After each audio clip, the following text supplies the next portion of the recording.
Buenos días con todos, señores autoridades de la universidad, doctor Enrique Cornejo, amigo Enrique, señores gremios, pero sobre todo los alumnos de la Universidad de San Marcos. Venir a San Marcos, cada vez que vengo a San Marcos, uno se llena de inspiración, la vida universitaria plena, creo que como en una otra universidad en el Perú y en pocas universidades del mundo. Son ustedes entonces privilegiados de tener una universidad como San Marcos. Lo que hay que aspirar, además, es a tener siempre excelencia en la educación. Creo que para eso están acá. Y hablando de para qué están acá, preguntarse. Seguramente vienen a prepararse para ser profesionales, para contribuir con su patria, pero para contribuir con su familia, con su desarrollo personal. Para eso se preparan. Con el fin de conseguir trabajo. Pero el trabajo, o el empleo, o los puestos de trabajo, solamente se consigue a través de la inversión. Para poder hacer una inversión, el inversionista, como para mencionar Felipe, él hizo su negocio, cuando acababa los negocios textiles, hoy día es muy eficiente, muy exitoso. Pero claro, comenzar, que requiere poner alma, corazón, vida y el capital económico. Una persona muy sabia, que yo respeto mucho, definía al empresario como una persona que tiene más ideas que plata. Es así. Entonces, cuando el empresario tiene más plata que ideas, probablemente no sea empresario, sino sea rentista. Pero el espíritu empresarial es arriesgarlo todo y ponerlo. ¿Qué es lo que necesita de contraparte para él? Necesita tener un ambiente de negocio donde él pueda desarrollarse. Necesita tener un mercado, necesita tener sobre todo reglas claras. Y esas reglas claras, tener confianza para poner su pequeño, mediano o gran capital. Todos en el Perú tenemos que ser conscientes de qué es ser empresario. Muchos creen que el empresario es el señor que aparece en el juego de monopolio con sombrero de copa y frac, gordo, ¿no? Y contando billetes. Pero no es absolutamente la realidad. Al contrario, el empresario es ese que vende moliente, el que está acá con un kiosco vendiendo sándwiches. Ese es el empresario. Ese es el empresario que hace, que lleva un sustento a su familia por emprendimientos propios, poniendo todo su capital, arriesgándolo todo. Ahora, claramente, uno comienza con su propio capital, comienza con su propio esfuerzo. Casi todo lo que le llamamos en inglés, por digo, tiene grandes nombres, tiene sweat capital, capital de sudor, es decir, el esfuerzo que muchas veces no es retribuido. Cuando comenzamos un negocio, seguramente nos pasamos mucho tiempo sin valorizar nuestras propias horas de trabajo. ¿Cuánto valdría eso en una empresa? ¿Cuánto valdría si me pagan algo?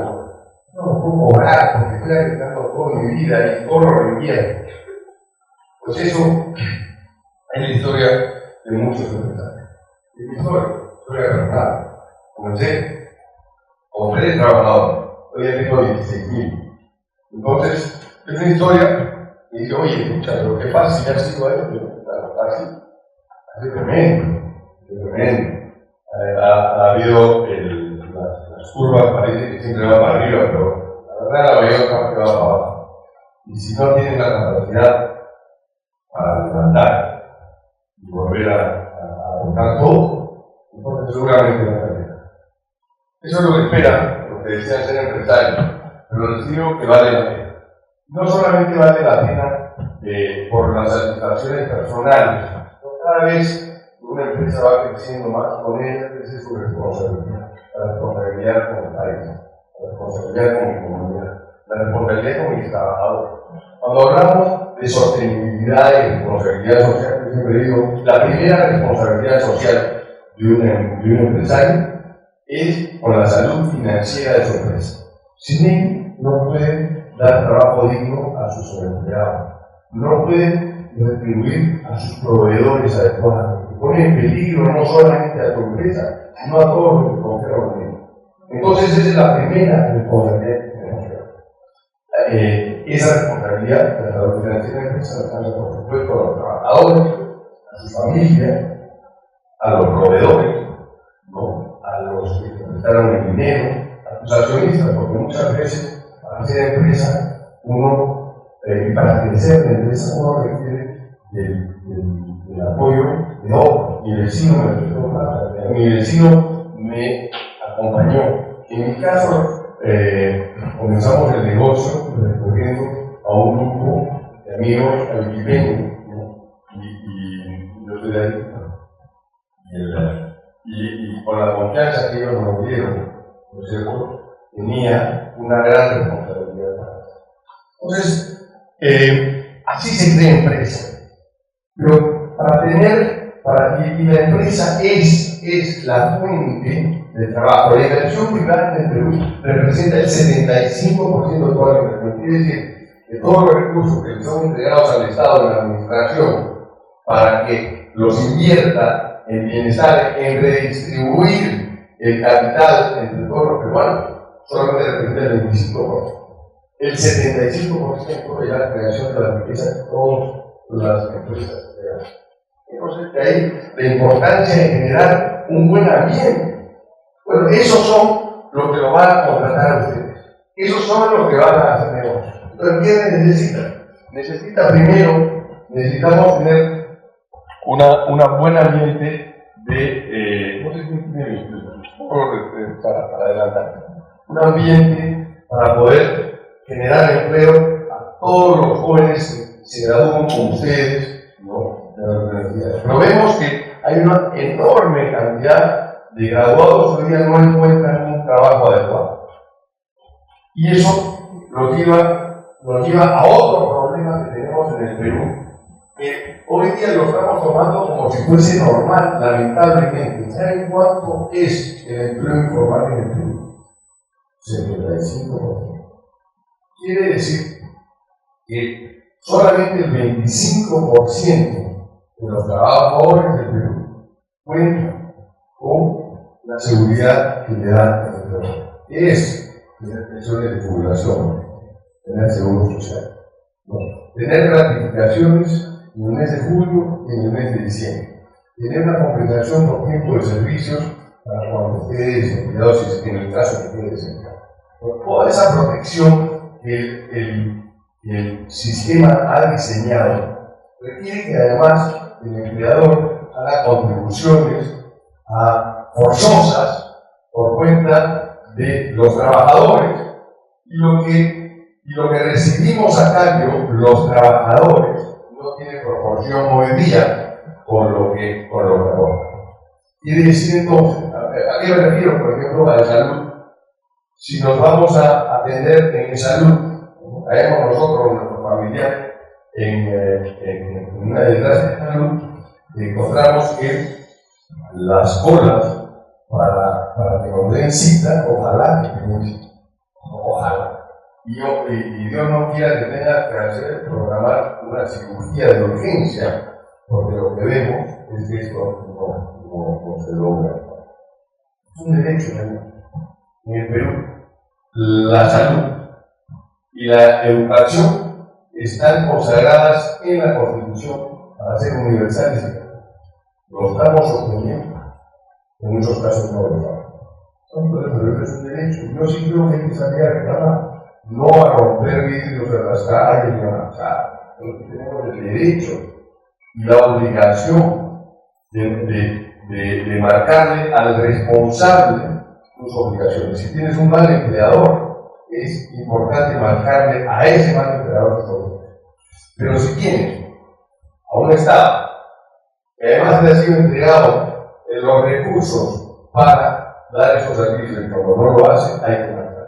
En el Perú tenemos varias en el Perú hemos combatido a la pobreza a través de la inversión privada. Hace unos minutos estábamos hablando de los 80, que cuando Felipe y yo estábamos en la universidad, ¿qué pasaba en los 80? La inflación ya era local. ¿Cómo podemos medir esas cifras? ¿Cómo se mide 1000% de inflación en un año? En las cabezas de ustedes estoy seguro que no son capaces de medir eso porque no lo han vivido. 1000% de inflación en un año significa que cuando vas al grifo en la mañana, ¿no? La gasolina cuesta X. Cuando vas al grifo en la noche, la gasolina cuesta X más 10 o 15%. Eso es lo que significa. El pasaje te sube en proporción a eso de la alimentación y como vamos perdiendo valor de nuestra moneda. Ustedes no se acordarán, pero el sol peruano perdió 12 ceros. 12 ceros. Lo perdimos eso. Lo que quería decir que cuando recibiéramos nuestra remuneración, el día viernes, ¿no? el sábado ya habías perdido 10-15% de valor.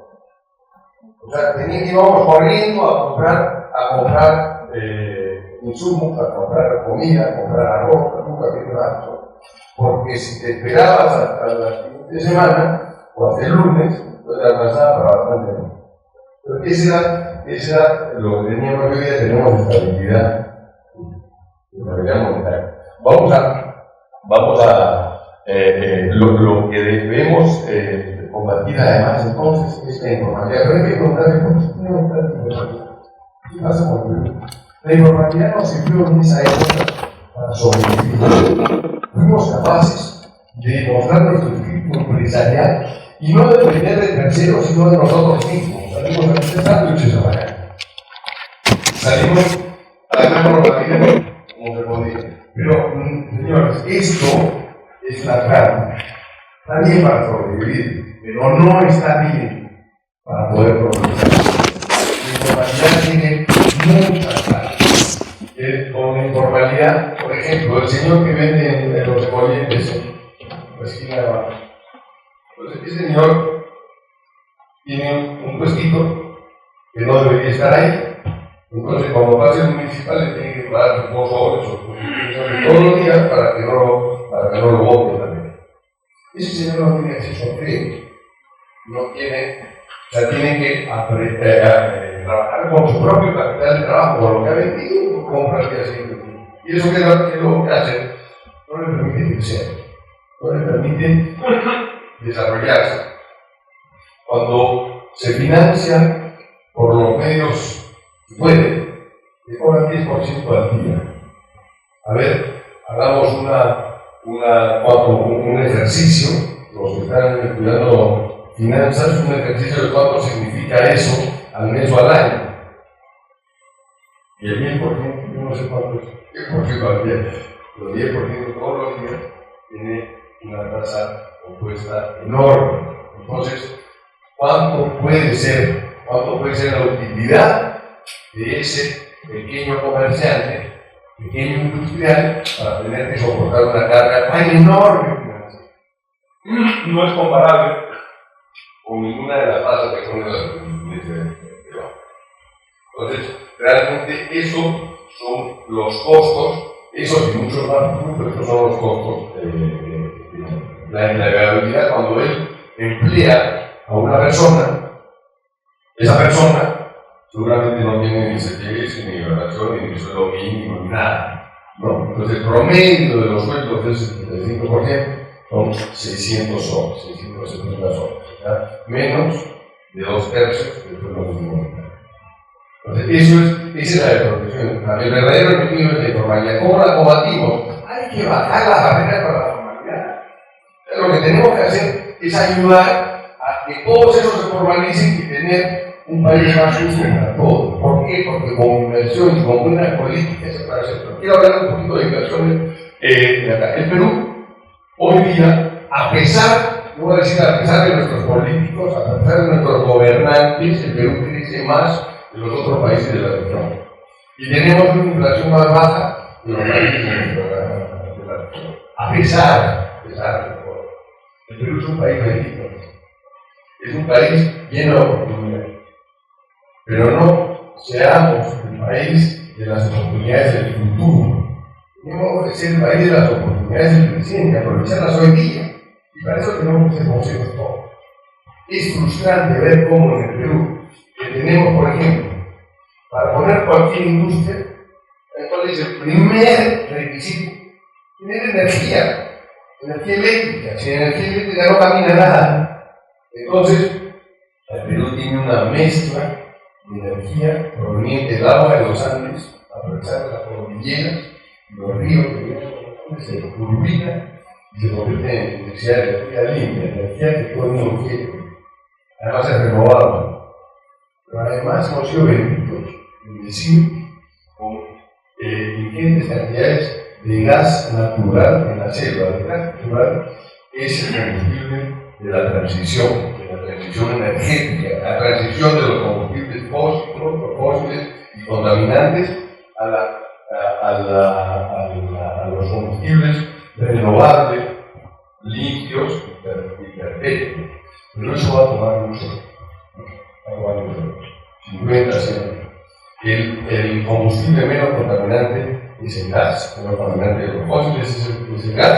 Y es más, en el Perú, nuestro gas se utiliza en las turbinas de generación que tienen unas chimeneas, en las chimeneas se bota mucho calor, se aprovecha nuevamente ese calor y se vuelve a meter a otra turbina para generar más gas. Esa es energía renovable descontaminante. Entonces, eso es lo que tiene el Perú. Y somos capaces, además, de comenzar a proyectar generación eólica, producto del viento, donde tenemos la mayor resistencia del mundo en la zona del Pisco, Marcona y en la zona del norte, tenemos la mayor resistencia de viento en el mundo. O sea que esos molinos, un 75% del tiempo están girando a su mayor capacidad. Eso no existe en otra parte del mundo. Y al estar tan cerca del Ecuador y tener los desiertos en la costa, la energía solar también tiene mayor resistencia que en otra parte del mundo. Entonces tenemos una mezcla ideal. Las empresas multinacionales, las globales, cada vez necesitan más contar con ese tipo de energía. Hoy día es fundamental. ¿Por qué? Porque estamos en la era de la descarbonización. Y para eso, las grandes empresas que cotizan en la bolsa global, las principales bolsas, los castiga, el mercado los castiga si es que no presentan planes de descarbonización. El Perú es ideal para eso. Entonces, ¿qué tenemos que hacer? Tenemos que invitar a esos gigantes para que vengan al Perú a gozar de, entre otras, estas cosas. ¿Qué otras son las otras cosas que le faltan a las empresas globales? ¿Qué necesitan? Mano de obra calificada. Y en Perú tenemos muchísima mano de obra. Tenemos gente que se está preparando como ustedes. No cejen en sus estudios, no cejen en prepararse. Creo que eso es la ventaja. Una población joven como la que tiene el Perú hace la diferencia también para presentarnos ante esas mano de obra calificada, energía renovable y limpia y suficiente, además barata. Eso es lo que necesitamos. Tenemos minerales, pero ¿qué hacemos si se quedan enterrados los minerales? Nada, vamos a seguir siendo vendidos en el Banco de Oro. Entonces, para que hay que agarrar ese Banco de Oro y echarlo a producir. Tenemos hoy día esta descarbonización. ¿Qué es lo que pasa? Requiere de minerales que el Perú tiene en mayor abundancia. Cobre. El cobre se requiere ¿para qué? El cobre se requiere para todos los sistemas eléctricos. Y los sistemas eléctricos son lo que han disparado la demanda del cobre en el mundo, haciendo que los precios del cobre se disparen. ¿Por qué? Porque la demanda es mayor que la oferta. Entonces, ¿qué pasa con el Perú? El Perú tiene hoy día las mayores reservas de cobre en el mundo, producto de qué? Producto que han venido estos inversionistas de los pozos, a perforar, a verificar si hay reservas probadas, las han probado, las han confirmado, han sacado sus certificados que los presentan en la bolsa, ¿no? De la bolsa para que puedan esas financiarse. Tenemos ya aprobaciones de financiación para grandes proyectos, pero no tenemos licencia social. ¿Por qué no? Y entonces hemos venido acumulando reservas probadas y tenemos Y tenemos muchas de estas cuando el mundo lo requiere, pero no tenemos licencia social. Y les voy a preguntar, ¿por qué creen que no tenemos licencia social? No, licencia social porque nuestras comunidades andinas, donde está el cobre, el mineral, han sido abandonadas. Han sido abandonadas como ha sido abandonado casi todo el Perú. ¿Por qué ha sido abandonado casi todo el Perú? Porque no hemos sido capaces de llegar con infraestructura eficiente, con servicios básicos a todos los rincones del Perú. ¿Y por qué no lo hemos sido capaces de hacerlo? El Perú ha crecido 27 veces su PBI desde 1990. Bueno, entonces hemos crecido 27 veces. ¿Cuánto creció la recaudación? 7 veces más del PBI. 7 veces más. Entonces, ya dejamos de ser ese país pobre que no tiene cómo enfrentar los retos de la infraestructura. Hoy día somos un país capaz de hacerlo, pero no lo hacemos porque lo hacemos mal. Hemos sido testigos de los temas de corrupción que hemos sido testigos de lo que se ha hecho. Y realmente no hay nada peor que despilfarrar el dinero en coimas, la corrupción nos ha retrasado por lo menos 20 años. Nos ha retrasado en ese desarrollo de infraestructura de la comunidad.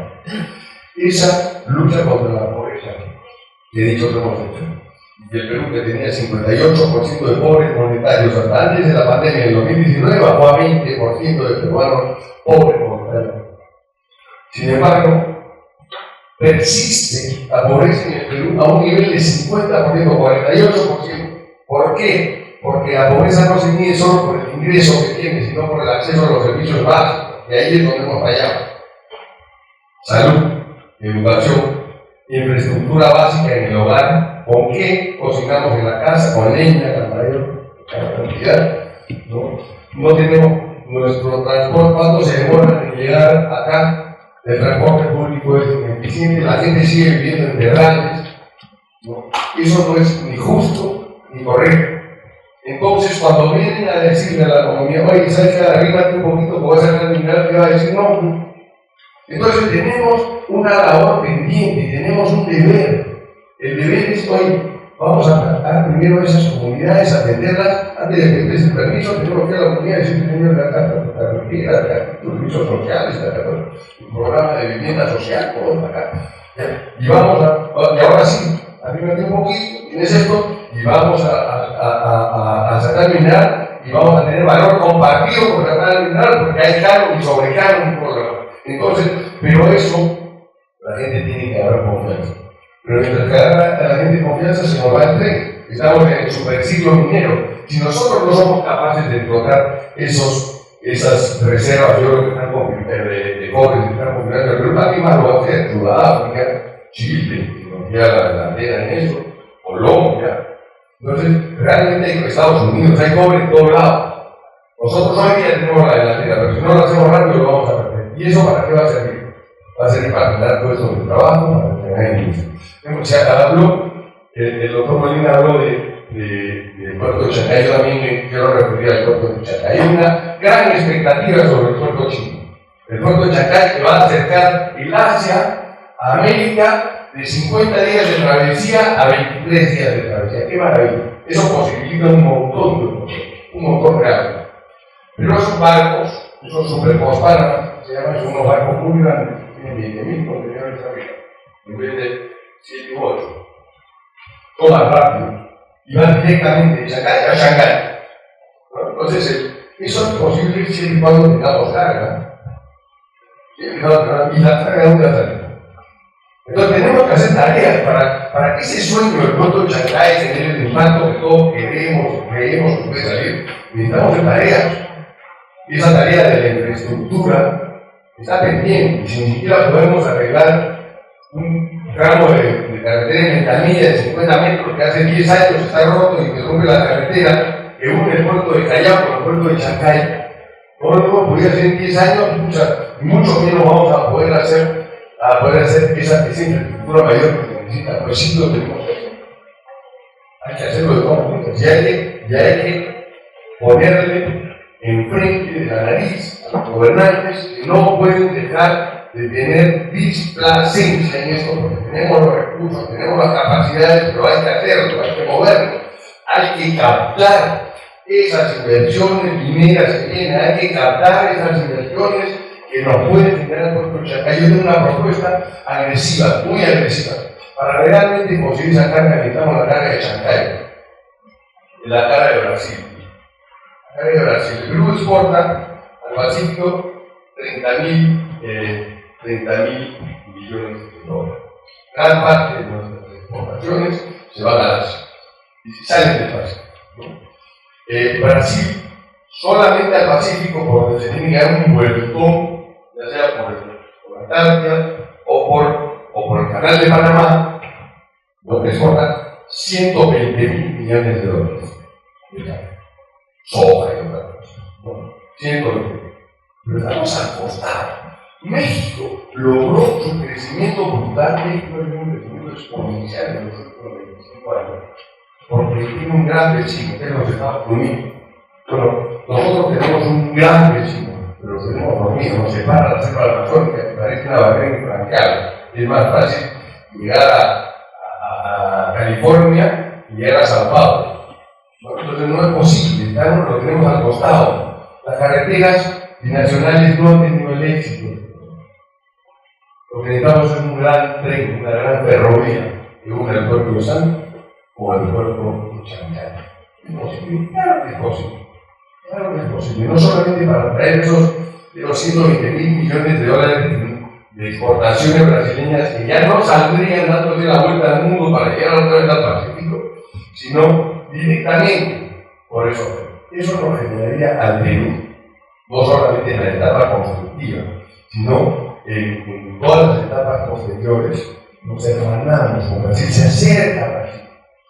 Ese gigante que tenemos al costado, con quien podemos comerciar y vender nuestros productos, comprar de ellos, ¿no? Pero sobre todo vender, porque ellos son un gran mercado. Nosotros no somos tan grandes en el mercado, pero nosotros venderíamos más.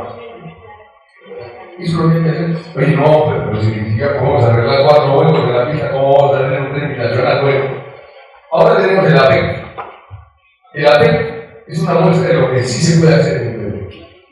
El APEC es un foro internacional de 21 economías, 21 países, y nos juntamos para hablar de prosperidad en torno a la liberalización del comercio, a la liberación del movimiento de las personas, a compartir buenas prácticas empresariales, a generar seguridad alimenticia, seguridad energética en nuestros países. Entonces es un foro que es extraordinario porque lo lideran los jefes de Estado, que se llaman líderes en el argot de la PEC. Lo lideran los líderes, o sea, los jefes de Estado, pero estos, como se trata de generar valor, riqueza y todas esas cosas, esos líderes tienen un consejo de administración que no viene de sus ministros ni nada, viene de empresarios. Hay 3 empresarios por cada país, por cada economía, que conforman el consejo privado de la PEC, ¿no? Entonces, entre los empresarios nos podemos poner de acuerdo mucho más fácilmente y tenemos una agenda común que año a año va a crecer. Que el Perú ha liderado no solamente la próxima semana que tenemos el foro APEC acá, hemos liderado durante todo el año la agenda APEC, ¿no? Para presentarle a esos 21 líderes el reporte y los avances de la PEC. Pero ¿qué pasa con eso? Tener 21 líderes de las economías más grandes del mundo, ¿sabes lo que representa? Representa el 60% del PBI global, de la producción mundial, el 60% de su producción va a estar su jefe de Estado la próxima semana en Lima.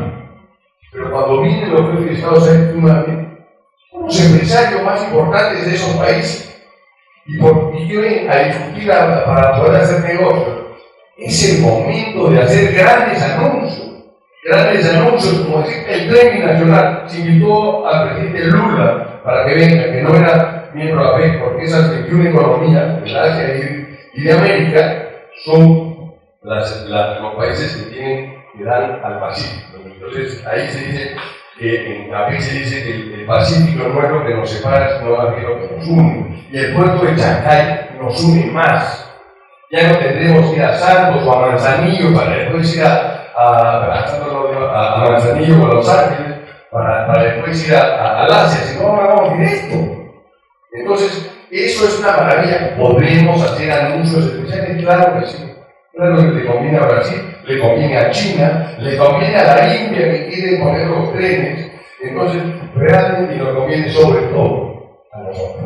Nosotros que tenemos grandes oportunidades. Quiero decir que eso, la agricultura, es una maravilla en el Perú, estamos bendecidos, el cobre nos ayuda a nuestra macroeconomía. Desde lejos nos ven mucho mejor que lo que nos vemos nosotros acá de cerca. Acabo de estar en Europa con grupos inversionistas de diferentes sectores buscando atraer inversiones al Perú.